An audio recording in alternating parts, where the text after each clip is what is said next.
Oui, avec Sophie et Patricia Richard, c'est la prise 2 de Travailleurs autonomes. Patricia de chez Job Boom. Puis c'est vrai, ça, je disais ça, tu sais, travailleur autonome, quand tu travailles à la maison, là, tu sais, c'est tellement le fun d'être en télétravail pour une fois de temps en temps. Pendant que tu fais tes choses sur ordinateur, tu as le temps de te partir une brassée, puis tu as le temps de partir une petite chaudronnée de quelque chose. C'est d'accord avec Non. certain Oui, point. hein? Ben oui, faites pas ça! Il faut être discipliné quand même. Oui, oui, Un mais petit peu de discipline quand au même. bureau, on prend un petit 10 minutes pour faire une petite pause. Ben là, tu fais la même chose. Tu prends un petit 10 minutes, aller mettre le linge de la laveuse à la sèche. Il faut quand même pouvoir profiter un petit peu des avantages du statut de Puis on est travail. plus performant à la maison parce qu'on travaille plus tôt puis on finit plus tard. Mais je vais vous laisser faire la chronique. Non, non, non. Pas bon là-dedans. Bien, ça prend quand même une certaine autodiscipline, être travailleur autonome. Oui. Et ce qu'on a pu voir aussi il y a 2 semaines, c'est que ça prend aussi un côté entrepreneur Oui, pour aussi. se lancer à son compte. Peut-être que tu peux nous rappeler les grandes Les lignes, grandes là, les étapes préalables à cette décision-là de partir à son compte, comme on dit. là. Oui, c'est ça. En fait, il faut faire quelques analyses, d'abord une analyse de son marché potentiel, ça c'est certain.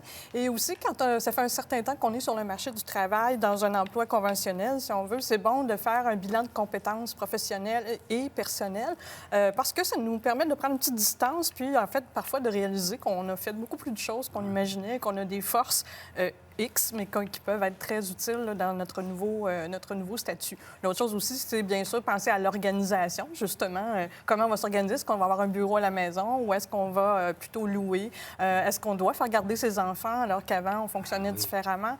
Donc, c'est toutes des choses qu'il faut considérer, évidemment, avant de démarrer. Là. Et on doit faire une analyse financière aussi, puis s'assurer d'avoir des fonds, parce que là, les rentrées de fonds sont plutôt irrégulières, surtout au début. C'est ça, c'est différent. Ce qu'on conseille au fond, c'est de faire un plan d'affaires. Ce serait une bonne idée, là, une dizaine de pages. Et ça, on peut trouver des modèles pour faire des plans d'affaires. Il y en a dans Internet. On en trouve aussi dans les centres locaux d'emploi. On peut donc se faire aider un petit peu, conseiller là-dedans. Mais là-dedans, on va retrouver, dans le fond, toutes les stratégies et le financement. On dit, au fond, que ça prend 3 mois de dépenses personnelles au moins à prévoir à l'avance. Il faut aussi penser que les investissements qu'on va faire là, pour notre financement doivent comporter les équipements, tout ça.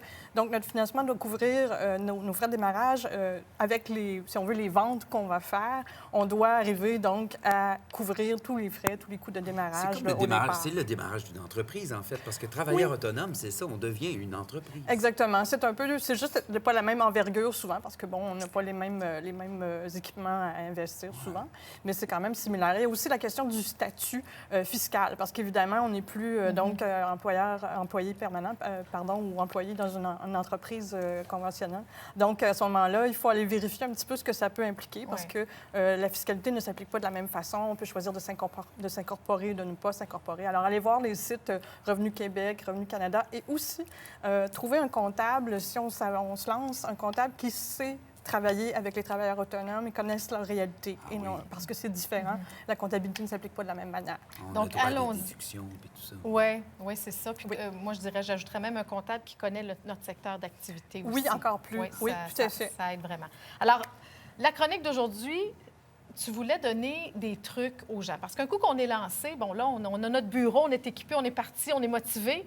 Il faut se trouver des clients. Il faut se trouver des clients. Comment on fait ça là, pour que ça soit efficace? Si on commence vraiment, on est tout nouveau dans le domaine du travail autonome, ça vaut la peine de commencer par son entourage immédiat, ses amis, sa famille, vraiment faire le tour avec nos services, puis se faire un petit peu mettre au défi, questionner, puis ça permet peut-être de raffiner même l'offre qu'on a et de voir si on ne peut pas trouver nos premiers clients là.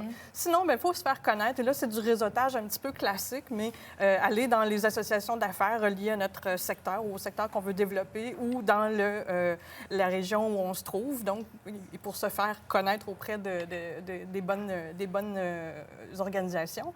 Et ensuite de ça, il faut aussi se faire, si on veut, une carte d'affaires dans Internet, par exemple, donc dans les médias sociaux. Un profil d'affaires. Un profil d'affaires, exactement, c'est bien Ben dit. Oui, exactement. Et peut-être un petit site Internet. C'est pas besoin d'être très complexe. Une page, mais bien faite. Il y a des gens qui offrent ces services peuvent vous aider sinon votre neveu ou votre nièce ils sont bons dans ce genre de développement-là. Mais vous pouvez donc faire ça et ça va être une bonne chose à faire. Là. Aussi, après ça, on peut se faire une stratégie pour approcher des clients potentiels. Mais là, il faut le faire d'une façon organisée. Donc, il faut, disons, dire, par exemple, je vais appeler tant d'entreprises potentiellement clientes ou tant de clients potentiels, entreprises ou non, et leur dire, écoutez, voici mon offre de service, je vous rappelle dans tant de temps, donc arriver avec quelque chose d'organisé, mais donc de tranquillement tester le marché comme ça, d'une manière qui est avec une stratégie précise qu'on suit, puis à la lettre, et puis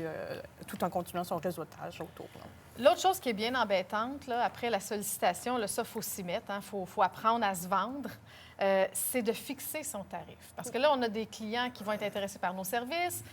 Comment on arrive à dire, OK, moi, ça vaut ça? Oui, et c'est très important parce que si on fixe son tarif trop bas au départ, tout simplement pour s'attirer, par exemple, plus de clients, d'une part, ça peut nuire à sa propre crédibilité si on n'est pas en fonction des tarifs connus dans le marché. Donc, on se renseigne, les entreprises concurrentes? Exactement. On dit là 4-5 appels dans des entreprises qui offrent des services similaires. On se fait passer pour un client potentiel. On prend les informations des prix, des tarifs qui sont en vigueur et ça peut nous donner une excellente idée de ce qui se passe à ce moment-là. Puis, à ce moment, il y a aussi des associations professionnelles vont parfois avoir des grilles tarifaires dans certains secteurs. Donc, ça peut déjà compléter. Puis on peut arriver à une idée assez rapide.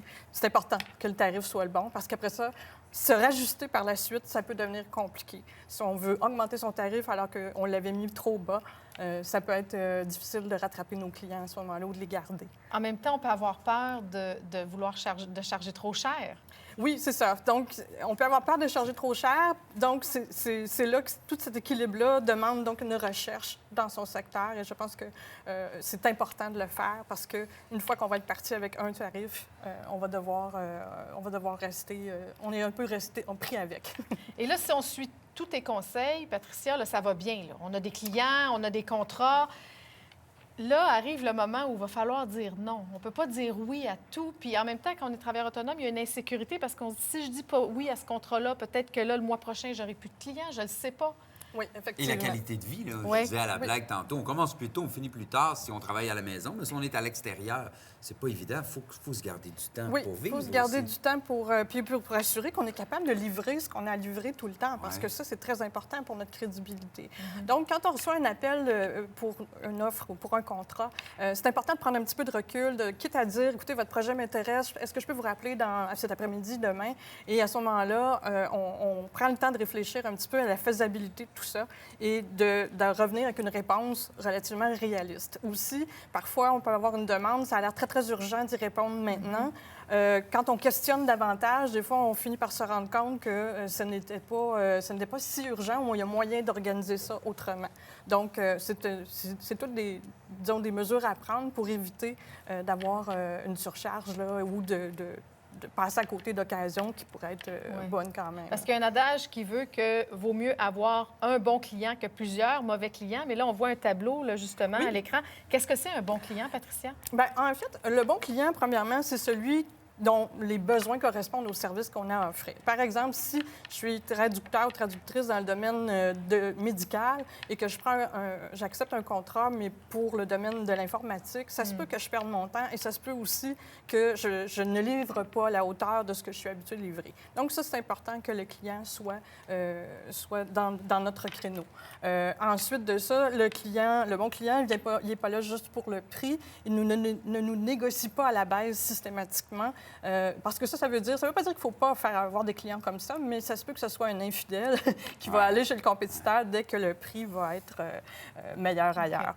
L'autre qualité d'un bon client, c'est celui qui paie dans les délais, évidemment. Généralement, le délai moyen, c'est à peu près 30 jours et qui, donc, se conforme aux ententes qu'on a prises au départ. Ça, la première fois qu'on fait affaire avec, on ne le sait pas, là, mais on suppose que... C'est ça. Bien là, évidemment, il faut prendre une petite prise de risque prend des au notes. départ. Ouais, Oui, et on prend des notes. Et aussi, le bon client, il nous envoie d'autres clients. Il nous réfère, il nous parce qu'il a réfère. été satisfait. Exactement. Bon, Patricia Richard, merci beaucoup, Patricia, encore merci une beaucoup. fois. Donc, fait je plaisir. rappelle que vous êtes directrice du contenu et du service aux usagers chez JobBoom. Alors, et on peut aller sur le site, justement. Mais oui, notre site JobBoom Pigiste pour les travailleurs autonomes. C'est-tu moi où il fait fou ici? Hein? Ça doit être ma ménopause. Donc, la mère! Pas la mienne, en tout cas. Ah, vous savez pas?